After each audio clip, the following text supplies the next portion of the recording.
राजा भैया अपने दोनों बेटों को सिखा रहे हैं राजनीति। रघुराज प्रताप सिंह ने 18 साल के बेटों को मैदान में उतारा। शिवराज सिंह और बृजराज सिंह से पहली बार मिलाते हैं। लव और कुश की तरह दोनों बेटों की शिक्षा और संस्कार देने की कोशिश मां करती रही, लेकिन पिता सियासत में बड़े ठाकुर हैं, तो बेटों को सियासत में आने से कौन रोक सकता है। राजा भैया का साथ देने के लिए दोनों बेटे सियासत की जमीन पे कदम रख चुके हैं। सियासी रण में पिता का साथ देकर वो सियासत भी सीखेंगे और विरासत भी संभालेंगे।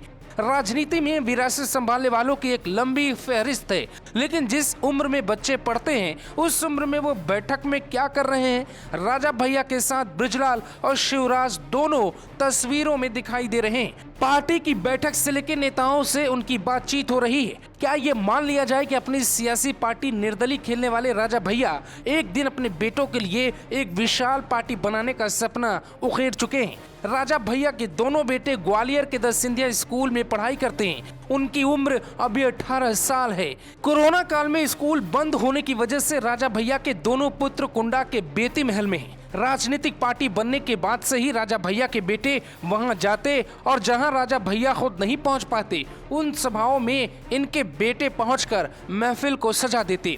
बड़ा बेटा हो या छोटा बेटा, कार्यक्रम में भेजकर उन्हें सियासत का गहरा सिखाया जा रहा है। राजा भैया से मिलने के लिए जो बेताबी होती है, ठीक वैसे ही उनके बेटों के लिए भी होती है।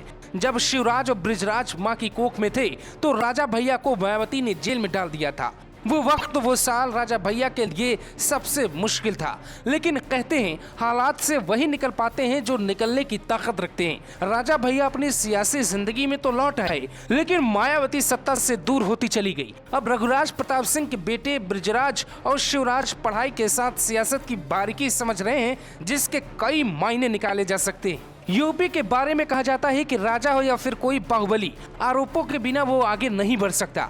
राजा भैया के साथ भी ऐसा ही हुआ। राजा भैया ने अच्छा किया बुरा किया, इस पर हमने आपको पहले ही कई रिपोर्ट दिखाई है, लेकिन इतना तो सबको पता है, अच्छे या बुरे दिन हो, राजा भैया की लोकप्रियता में कभी कमी नहीं आई। उन्होंने हर हाल में अपनी लोकप्रियता को बनाए रखा और मुश्किल हालात में भी लोकप्रियता बढ़ाए रखा।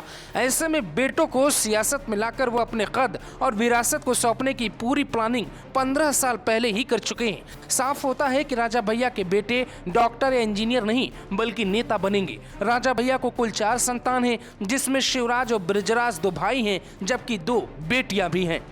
लोगों का कहना है कि राजा भैया की तरह इनके बेटों की भी लोकप्रियता बहुत ज्यादा होने वाली है। Bureau report, global Bharat TV.